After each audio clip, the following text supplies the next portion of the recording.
and you're listening to the Critical Hour on Radio Sputnik. I'm Wilmer Leon, joined here by my co-host, Garland Nixon. Thank you, Wilmer. Sputnik International has a piece entitled Fighting Remnants of Colonialism, Why Young People in Burkina Faso Seek Political Change.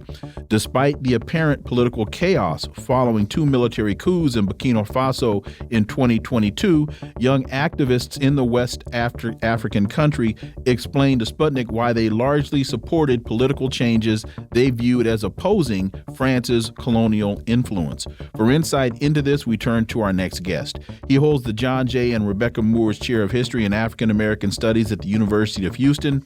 He's one of the most prolific writers of our time. His latest book is entitled The Counter-Revolution of 1836, Texas Slavery, Jim Crow, and the Roots of American Fascism. Dr. Gerald Horne, as always, sir, welcome back. Thank you for inviting me. The piece continues, as a country that experienced two military coups in 2022, Burkina Faso appeared to be facing a lot of uncertainties amid the political crisis. But for young local activists, the political unrest in the country represented the younger generation's call for change, and the military coups largely received popular support. Your thoughts, Dr. Horne? Well, I think that the youth of Mali, the youth of Burkina Faso, the youth of Africa, and indeed the youth worldwide are beginning to sense what is apparent. That is to say, that there is a impending shift that is in motion of the global correlation of forces that suggests that the North Atlantic countries led by the United States are basically on the back foot, and they are seemingly on the defensive in Ukraine, which could deliver a crushing blow to their hegemony. Not only that, but I think that the youth of Africa, likewise the youth worldwide, are trying to understand why it is that U.S. imperialism in particular says that China is the ball game, but yet the United States is expending considerable amounts of treasure in Ukraine. At the same time, even if you posit that China is the ball game, as U.S. imperialism does, it's not evident that the United States can do anything about it, despite the rather lunatic ravings of a four-star U.S. general who just the other day suggested that the United States and China would go to war by 2025. If that happens, and heaven forbid that it should take place, I think that the youth of Mali, Burkina Faso, and Africa recognize that their former colonial master, speaking of France, would be on the side of its erstwhile allies, speaking of Washington, which means that there could be severe blowback in Bamako and Ouagadougou and other major West African capitals. And so there's good reason for these youth in Africa to begin to reconsider their options and begin to wonder how and why it is that decades after colonialism was declared dead and gone, France still plays a major role in the political economy of their nation.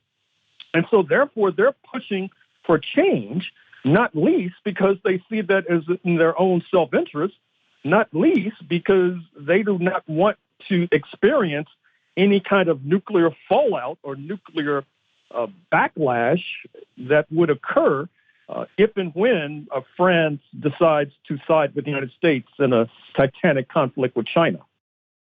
Speaking of France, speaking at a roundtable in Moscow dedicated to French-Russian World War II cooperation and the 80th anniversary of the Soviet victory in the Battle of Stalingrad, Pierre de Gaulle, grandson of revered French statesman Charles de Gaulle, said, quote, "The escalation unleashed by the Americans and NATO must come to an end. This recent decision on tanks will provoke the supply of even more powerful weapons with an even greater range. It will unfortunately increase the risk of nuclear conflict. This is the abyss that we are on the brink of." Your thoughts on this, Dr. Horne? Well, that is clear. You know, I'm sure, about how Mr. Zelensky is now clamoring for fighter jets, and apparently that claim, that demand is receiving a respectful hearing. But with regard to Charles de Gaulle, his foreign policy still cast a shadow over Paris. He sought to create a third pole in between U.S. imperialism and the socialist camp. This came directly out of the bitter French experience when it joined with Israel and Britain in attacking Nasser's Egypt in 1956 over control of the Suez Canal. And the United States pulled the rug out from under both of these European colonial powers because it had ambitions all its own. And that led Britain to try to tie its apron strings closer to that of Uncle Sam, and France and Charles de Gaulle to go in the other direction. And France is a special case. That is to say that we should take the French Revolution seriously, although correspondingly we need to downgrade and downplay what is oftentimes coupled with it, speaking of 1776. Because as we speak, there have been hundreds of thousands, in fact, millions of French workers in the streets complaining about Mr. Macron's attempt to raise the retirement age. When was the last time we saw hundreds of thousands or millions of U.S. workers in the streets? This is the direct legacy of the class collaboration that adheres in settler colonialism. And by the way, when I was last in France, early 2020, doing research in my book on Haiti and taking the metro, I was struck by the fact, I was even a bit nervous by the fact that a major subway stop is called Stalingrad. I said, God, I said, do these people in the United States know about this? I was imagining a subway stop on the Washington Metro named Stalingrad. And of course, it bespeaks the fact that the Soviet Union pulled the North Atlantic countries' bacon from the fire by defeating the Nazi hordes at Stalingrad. And of course, France has not forgotten that, and the United States conveniently has, which helps to explain why Charles de Gaulle's grandson is now clamoring for a course correction in terms of French foreign policy.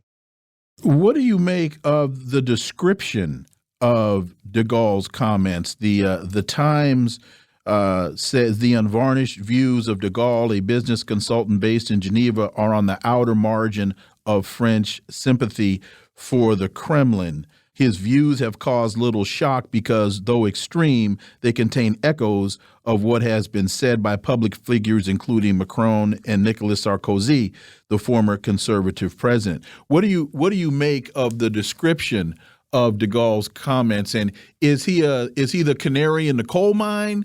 In 2 or 3 months, particularly if Russia launches this next wave that we are told could come within weeks, and it is successful, where do you see him on the spectrum of thought and projection of the future? Well, that newspaper comment you just quoted from was sort of inherently contradictory. On the one hand, seemingly they were portraying him as part of a fringe, but at the same time, they were saying that he reflected the opinions of the president, Mr. Macron, who was recently elected, and his predecessor, Mr. Sarkozy, who had been elected. I think that's part of the historical denial that increasingly you're going to see in the North Atlantic countries. De Gaulle's grandson also might have paid attention to the fact that when the Europeans, that is to say the Germans, sent emissaries to Bogota, to Brasilia, to Buenos Aires in search of weapons for Ukraine, they received a cold shoulder. And I think that the Latin Americans, like the African youth we just made reference to, they sense this shift in the global correlation of forces, and Brazil is well positioned to do so, since after all, it was a founder of the BRICS, Brazil, Russia, India, China, South Africa, which is now challenging the heretofore hegemony and domination of the North Atlantic bloc. And I'm afraid to say, however, that many in our community, speaking of the Black community, are painfully oblivious to these developments. That helps to explain why, despite all of these police killings, at least the last one notoriously in Memphis, there is no clamor to invoke the responsibility to protect, which was the international law doctrine used in a fraudulent manner to depose the Tripoli regime under Gaddafi in 2011, supposedly because he was not protecting his citizens. Obviously, the United States is incapable of protecting its citizens, but we don't see our leadership, we don't see intellectuals and organizations saying that this should be debated at the United Nations. Perhaps there should be peacekeeping forces from the United Nations in our communities. Perhaps there should be sanctions on the United States until they show that they can protect all of their citizens.